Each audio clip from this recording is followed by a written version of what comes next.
Right, YouTube, what we're doing today is we're going to install this Yukon Gear Dura Grip rear carrier unit into my 2014 Jeep Wrangler Sahara Unlimited. I've gone ahead and pulled out the axles, got the wheels off, got the brakes off, all that good stuff. I'm going to assume you can get to this point on your own if you're going to attempt this job, because it does require a certain level of precision. So I will make that assumption about you if you're going to do this. Some things you're going to need is a shop press. Some people say they get away with pressing the bearings on with a heat gun. I was able to get the ring gear on with a heat gun. I've got that in another video. I'll put the link in the description for that. I also went ahead and pressed the bearings onto the carrier unit before today. That way I didn't have to worry about doing that today. You'll need a slide hammer to remove your axles. Just kind of tap those out. I've got that in another video. I'll put that in the description as well.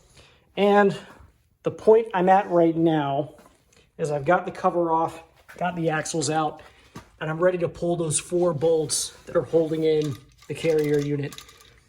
Now, some may ask, hey, why are you doing this job? Well, what's happening is I changed the fluid not too long ago, and I found teeth in the fluid.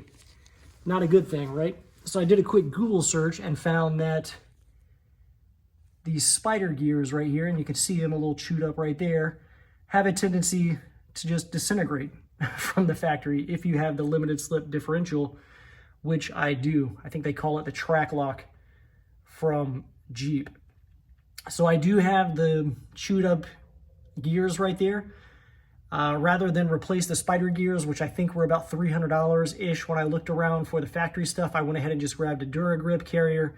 And I'm going to go ahead and replace the ring gear and everything while I'm in there. I don't know that this one's necessarily terribly worn, but I figure I would just do it while I'm in there. The Jeep does have 150,000 miles. I don't know, how many miles this ring gear and stuff have on it, because my carrier unit is already marked. It's got the H here and there, so that the bearing caps don't get mixed up. And the same thing over here, we've got the H. So I'm going to assume that someone's worked on this already and pulled this carrier unit out at some point. I'm not sure why. I've only owned the Jeep for about a year. I bought it with 140,000 miles on it, so I'm just gonna go ahead and refresh everything that's in here so I don't have any issues later. So I'm gonna go ahead and set up the camera and get to work. So I'm gonna go ahead and get started here. This is gonna be a 19 millimeter for these 4 bolts for my caps. One other thing I'd like you to keep in mind is it's not a bad idea to take pictures here as you're taking this apart, so you know the orientation of the lettering and everything. And you want to try to keep everything as organized and as clean as possible while you're doing this. So when you take these 2 caps off, there's going to be shims on either side. Make sure you don't mix up those 2 shims. Even though you're replacing the carrier unit and the shimming might be different, that is a good baseline for starting your shims as you're putting these shims in. One other thing to note is I have actually never done this job before. I just want to let you guys know that.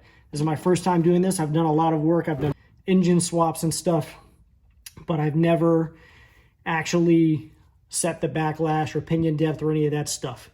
I know that I can do it, but this is not a professional video. This is just a dude with some wrenches. And if you're a dude with some wrenches and want to see, hey, is this something I could possibly do? I would say you definitely can, as long as you take your time, measure everything properly, get everything set properly. I'm sure you can do it. It just is going to take time, and let's see how quickly I can get it done. So let's go.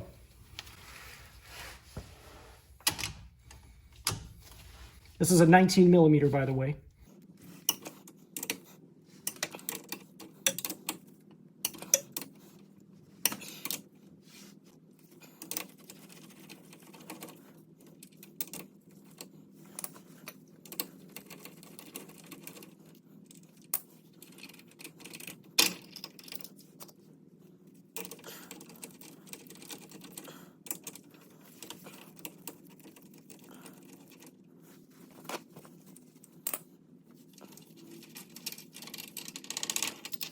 So one of the things that I saw in another YouTube video was that you can get the carrier unit out by placing a box end wrench on the carrier and starting to turn back, and it would come out. But that's if you have the drive shaft installed, which I do not. So I had already removed my drive shaft. So I've got my drive shaft reconnected.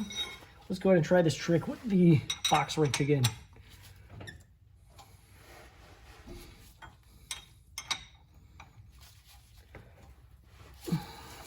Wow, that bad boy's in there.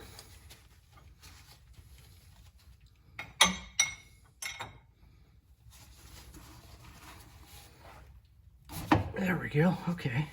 Now you want to be very careful right here, like I said before. You don't want to mix up your shims, so make sure you're being extremely careful pulling this out such that you do not have the shims just fall out all over the place.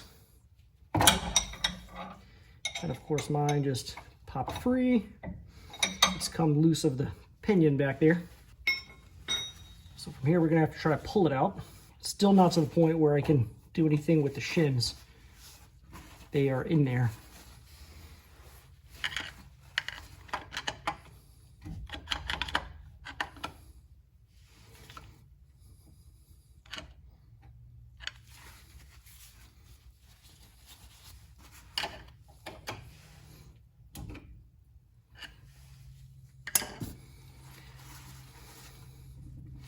Okay, so you see it's to the point where it's a bit loose. Now is where I'm going to start trying to retrieve my shims, although I don't know if I'm going to be able to yet. I think they're, at least on the right side there, they seem to be pretty stuck to the case. So at this point I'm going to try to just get my carrier unit out, hopefully leaving my shims in place.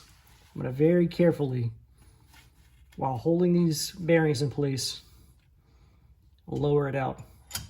And the shims on the left side just fell down into the case, but on the right side they're still in place. So that means I would not have mixed them up. I get the one on the left side out of there. So that's actually just one shim, it looks like. I'm gonna grab what's over here. It looks like also just one shim. And I'm placing that down on my rag over here according to the way they came out. So now I'm just going to kind of clean up in here a little bit, and the next thing I'm going to do is work on getting my pinion gear out.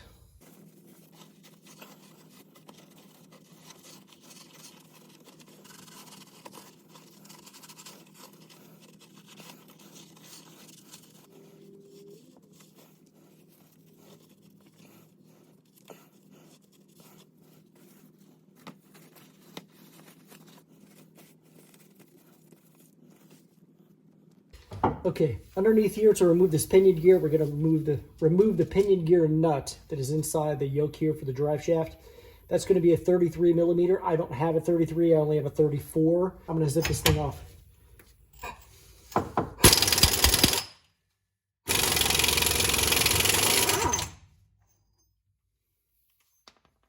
That worked, as you can see.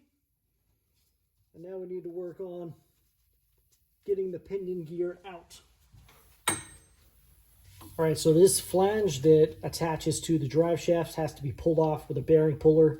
This is the setup I've got. I think you can see it pretty good in the picture. And this is a 17 millimeter here that we are going to use. Actually, it looks like I'm gonna have to tighten these down. I tried using them hand tight, but that doesn't look like it's gonna work.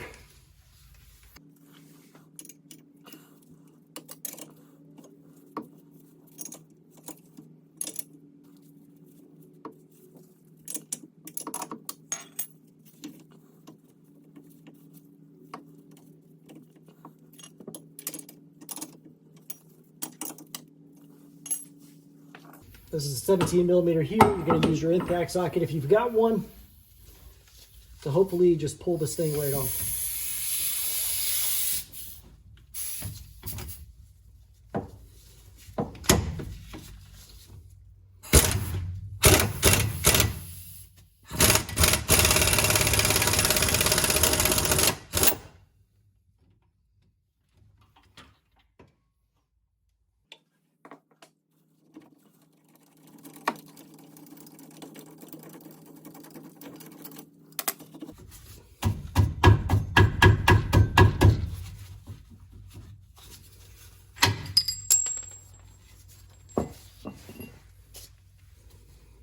Make sure your washer doesn't run away on you. Mine just tried to.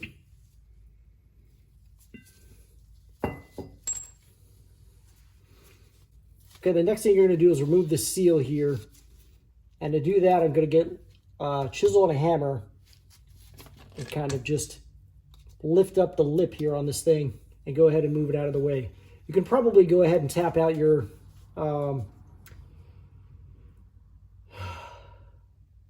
pinion gear right now if you want to, but either or.